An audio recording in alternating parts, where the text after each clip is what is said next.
أنعمت عليهم غير المغضوب عليهم ولا الضالين. الحمد لله صدق الله العظيم. خطبہ مسنہ کے بعد جس سورہ مبارکہ کی تلاوت کے لیے تشریف کیا اس کے متعلق کچھ بیان کرنے سے پہلے آگے مسلمین کا انتہائی عقیدت احترام کے ساتھ حصول برکت کے لیے نبی اور آل نبی کی بارگاہ میں یہ درود پاک پیش کریں سیدنا و شفیعنا و حبیبنا و مولانا محمد علیہ وسلم صلاۃ و سلام علیہ یا رسول اللہ صلی اللہ علیہ وسلم. پچھلے 4 جمعہ سے تقریباً سورۃ الفاتحہ کی تفسیر چل رہی ہے. ہر جمعہ کو ایک آیت کا مطلب اور معنی جتنا اللہ رب العزت توفیق بخشتا ہے بیان کرنے کی کوشش کرتا ہوں.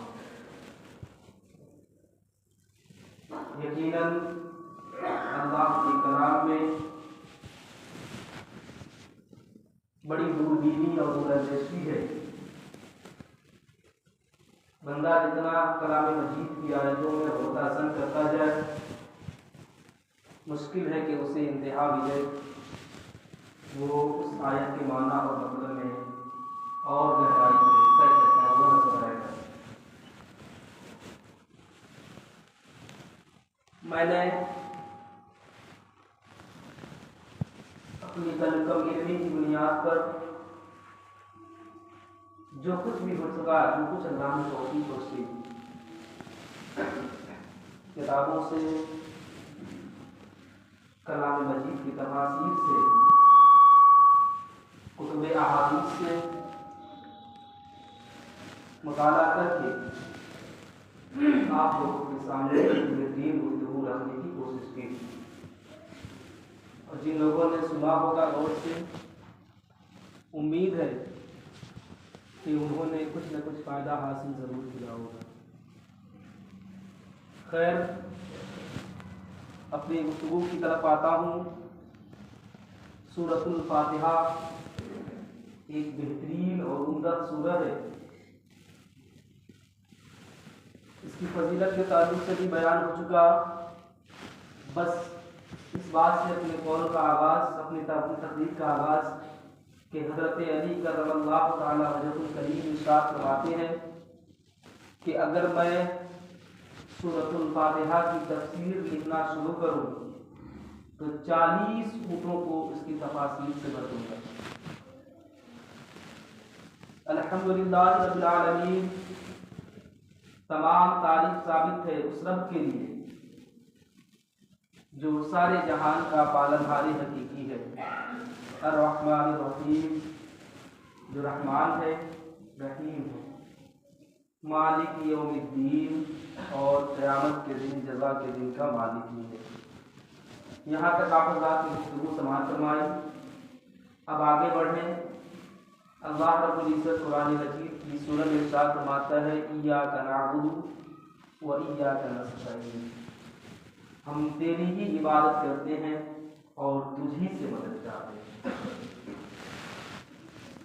یاد رکھیں کہ تخلیق انسان کا مقصد بھی بندگی خدا ہے. اللہ رب العزت نے انسانوں اور جناتوں کو کیوں پیدا فرمایا ہے؟ قرآن سے پوچھیے تو قرآن جواب دے گا وما خلقت الجن والانس الا لیعبدون. اللہ فرماتا ہے کہ ہم نے انسانوں اور جناتوں کو اپنی عبادت کے لیے پیدا فرمایا ہے اور عبادت کو ہم محدود نہ کریں. ہر وہ کار خیر جو نیت خیر کے ساتھ ہو وہ عبادت شمار کیا جاتا ہے. محض ہم یہ نہیں کہہ سکتے کہ صرف نماز ہی عبادت ہے, صرف روزہ ہی عبادت ہے, صرف حج ہی عبادت ہے, صرف زکوٰۃ ہی عبادت ہے. یہ تمام چیزیں بھی عبادت ہے, اس کا انکار بالکل نہیں ہے. لیکن ہر وہ کام جو کار خیر ہو, اچھا کام ہو, اور اچھی نیت کے ساتھ کیا جائے تو وہ کام بھی عبادت بنتا ہوا نظر آتا ہے۔ مثال کے طور پہ کوئی غریب ہے، بھوکا ہے، ہم نے حسن نیت کے ساتھ کہ اللہ کے رسول نے حکم دیا ہے کہ پڑوسیوں کا خیال رکھو، ہمارا بھائی ہے، ہم نے چند لقمے اس کے لیے انتظام کیا، اس نے کھلانے اور پلانے کا انتظام کیا، ہمارا یہ عمل بھی عبادت لکھا جائے گا۔ راستے سے جا رہے تھے، اللہ کے رسول نے فرمایا راستے سے تکلیف دہ چیز کا ہٹا دینا یہ صدقہ ہے، صدقے کا ثواب ہے۔ میں نے کہیں سنا ہے، کسی کہنے والے نے کہا ہے کہ ایک دفعہ ایک قافلہ ایک گلی سے گزر رہا تھا، ایک راستے سے، تو راستے میں کانٹا ملا، تو قافلہ کے سردار نے کہا کہ ابھی تک اس راستے سے مسلمان کا گزر نہیں ہوا ہے، اگر مسلمان گزرتا تو اس راستے کو صاف کر دیا جائے، ان کانٹوں سے، ان پتھروں سے، ان ٹکڑوں سے۔ اے مسلمان ایسے تھے کہ جس علاقے میں جاتے تھے اس علاقے کو پاک اور صاف کر دیا کرتے تھے، ساتھ ہی ساتھ علاقے میں رہنے والے باشندوں کے دلوں کو بھی صاف کر دیا کرتے تھے۔ یہ ان کا کردار بولتا تھا، ان کا اعمال بولتا تھا۔ آج بڑی معذرت کے ساتھ کہنا چاہوں گا، ہم اپنے گھر کے کوڑے کو صاف کرتے ہیں کسی اور کے دروازے پر ڈالنے کے لیے، یہ نہیں ہونا چاہیے۔ جس طریقے سے ہم اپنے گھروں کی صفائی کا خیال رکھتے ہیں، سامنے والے کے گھروں کا صفائی کا خیال رکھتے ہیں۔ مسلمان ہوتا ہی وہی ہے، اگر راستے سے گزرے، راستے میں کوئی تکلیف دہ چیز ہے، اس نیت کے ساتھ ہٹا دے کہ کوئی ہو سکتا ہے مجبور بے سہارا آئے جو ہٹا نہ سکے اور ٹھوکر لگ کر کے سے گر جائے۔ تو اگر یہ کام بھی اچھا ہے، نیت اچھی ہے، تو یہ کام بھی ہمارا عبادت شمار کیا جائے گا۔ اور بے شمار مثالیں موجود ہیں۔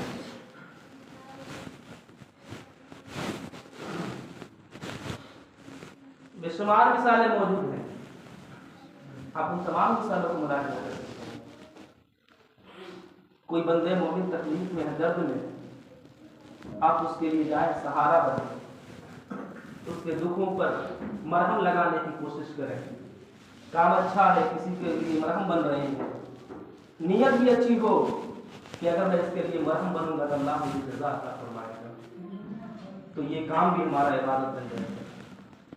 تو کام اچھا ہو اور نیت اچھی ہو تو ہمارا ہر کام عبادت بنتا ہوا نظر آئے گا، اور اسی طریقے سے صرف کام برا ہو، نیت اچھی ہو تو بھی وہ کام عبادت نہیں ہوگا۔ کام برا ہے، نیت اچھی ہے۔ ایک ایگزامپل سمجھنے کے لیے، چوری کرنا کام برا ہے، نیت کیا کر رہا ہے؟ میں چوری کر کے غریبوں کی مدد کروں گا۔ امیروں کیا چوری کروں گا؟ اگرچہ یہ نیت ہے، امیروں کیا چوری کروں گا؟ غریبوں کی مدد کروں گا۔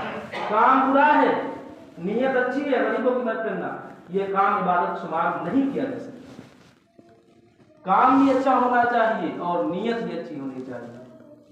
بعض حضرات کہتے ہیں نا کہ ہمارے ظاہر کو لوگ دیکھ کے فتوا لگا رہے ہیں، شریعت ظاہر کو ہی دیکھ کے حکم لگا رہے ہیں، کہتے ہیں ہماری نیت بہت سدھری تھی۔ نیت اللہ رب العزت جانتا ہے کہ نیت کتنی صاف اور پاک ہے۔ تو کام بھی اچھا ہونا چاہیے اور نیت بھی اچھی ہونی چاہیے، تو کام عبادت بنتا ہے۔ اور اگر نیت پوری ہو، کام اچھا ہو تو بھی عبادت نہیں شمار کیا جاتا ہے۔ ایک ایگزامپل، مثال کے طور پہ ہم کسی غریب کی مدد کر رہے ہیں، ہماری نیت یہ نہیں ہے کہ ہم اللہ رب العزت سے جزا لیں گے، بلکہ ہماری نیت یہ ہے کہ وہ ہمارے سامنے جھک کر کے رہے گا، ہمارے پاؤں میں پڑ کر کے رہے گا، ہمارے ان احسانوں کا محسن بن کر کے رہے گا، قرض دار بن کر کے رہے گا۔ تو کام تو اچھا ہے، کسی کی مدد کر رہے ہیں، لیکن نیت دنیا داری ہے، اس کو اپنے قدموں میں جھکانا مقصد ہے، تو پھر یہ کام عبادت شمار نہیں کیا جائے گا، محض ریا میں بیمانہ اور بیمانہ شمار کر لیا جائے گا۔ تو ہر وہ کام جو کام بھی اچھا ہو اور نیت بھی اچھی ہو، ہر وہ کام عبادت بنتا ہوا نظر آئے گا۔ اور اللہ فرماتا ہے کہ ہم نے انسانوں اور جناتوں کو اپنی عبادت کے لیے پیدا کیا۔ ایاک نعبد و ایاک نستعین، اے اللہ ہم تیری ہی عبادت کرتے ہیں اور تجھ ہی سے مدد چاہتے ہیں۔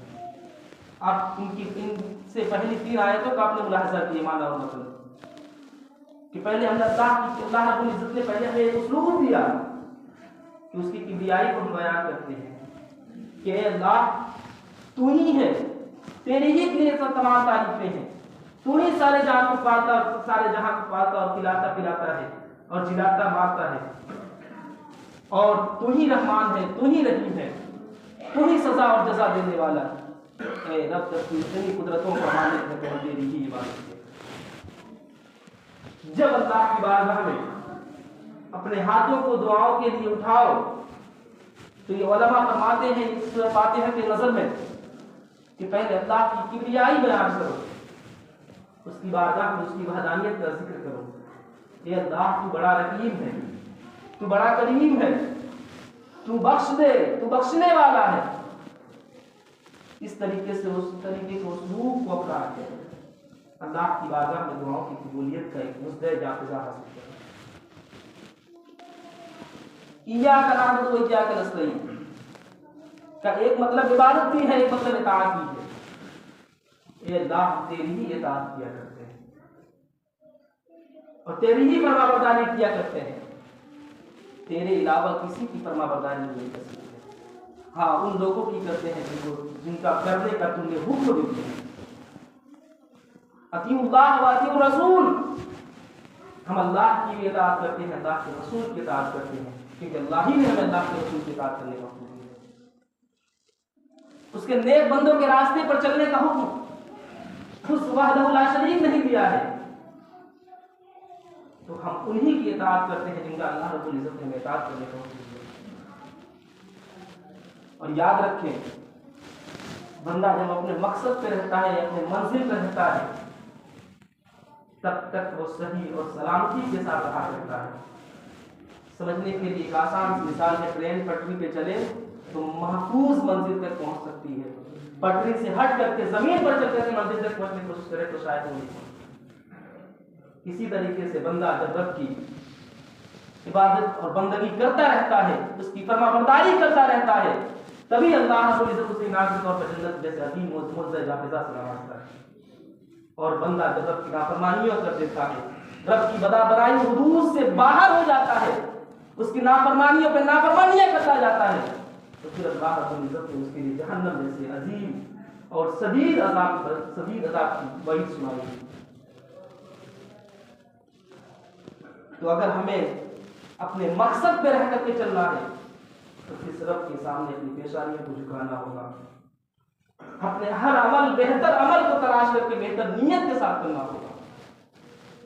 یہ بہت بڑی دولت ہوتی ہے اس شخص کے لیے جو اپنے عمل کام بھی اچھا کرے اور نیت بھی اچھی رکھے۔ کہا گیا ہے کہ الریا جو ہے، دکھاوا، یہ شرک اصغر ہے۔ شرک کہتے کسے ہیں؟ شرک اکبر کہتے ہیں اللہ رب العزت کی ذات اور صفات میں کسی کو شریک ٹھہرانا، یہ شرک اکبر ہوتا ہے۔ کوئی اس کے برابر کسی کو کر دے خدا کے برابر تو مشرک ہے، شرک کرنے والا ہے، اور شرک کہیں نہیں ہے۔ لیکن ریا ایسا بڑا گناہ ہے کہ احادیث کی کتابوں میں اسے شرک اصغر سے یاد کیا گیا۔ کام بندہ اچھا کر رہا ہے لیکن نیت نہیں کر رہا ہے تو اس کا کوئی فائدہ حاصل ہونے والا نہیں۔ کام بھی اچھا ہو، نیت بھی اچھی ہو، تو آج اس مبارکہ میں اللہ کے رسول نے فرمایا ہے انما الاعمال بالنیات، ہر عمل کا دار مدار نیت ہے۔ اور اللہ رب العزت فرماتا ہے ایاک نعبد و ایاک نستعین، اے رب ہم تیری ہی عبادت کرتے ہیں۔ عبادت تمام کام بھی ہے تو عبادت نماز بھی ہے۔ بندگی خدا کا ایک بہترین ذریعہ ہے، رب تبارک و تعالیٰ کی بارگاہ میں مقبول ہونے کا ایک بہترین ذریعہ نماز ہے۔ ایمان کے بعد سب سے افضل چیز جس چیز کو قرار دیا گیا ہے وہ نماز ہے۔ آپ ذرا غور کریں، ہم کسی کی چھوٹی سی چیز لے کر کے اس کے مطیع و فرمانبردار ہوتے ہوئے نظر آتے ہیں۔ کوئی چھوٹا سا سامان دے دے، تحفہ دے دے یا کچھ پیکج دے دے تو ہم اس کے حکم پر اپنی زندگی گزارنے کے لیے راضی ہو جاتے ہیں۔ وہ رب جس نے ہمارے لیے زمین جیسا عظیم فرش بچھایا ہے، آسمان جیسی چھت نصیب فرمائی، سورج جیسا اجالا نصیب فرمایا، چاند جیسی چادری نصیب فرمائی، پینے کے لیے پانی مہیا فرمایا، اور کھانے پینے کے لیے جانور اور دیگر اشیاء پیدا فرمائی، یہ تمام نعمتیں لے کر کے بھی ہم اس رب کی نافرمانی کریں تو پھر ہم کس منہ سے کہہ سکتے ہیں کہ ہم نے بندگی خدا کا حق ادا کیا؟ وہ رب اگر ہم سے صرف ایک نعمت چھین لے، پانی جیسی عظیم نعمت چھین لے، تو دنیا پیاسا ہو کر کے پیاس سے تڑپ تڑپ کر کے مر جائے گی، کیونکہ پیاس پانی کے بغیر انسانی کا زندگی کا گزر بسر ہونا ایک امر محال ہے۔ اس رب نے ہمارے جسم میں بے شمار نعمتیں نوازی ہیں، کروڑوں اربوں روپے کی آنکھیں دی ہیں، دماغ دیا ہے، کہ کام کرنے کے لیے ہاتھ اور بازوؤں میں طاقت دیا ہے، چلنے کے لیے پانچ پاؤں اور پاؤں میں چلن دی ہے۔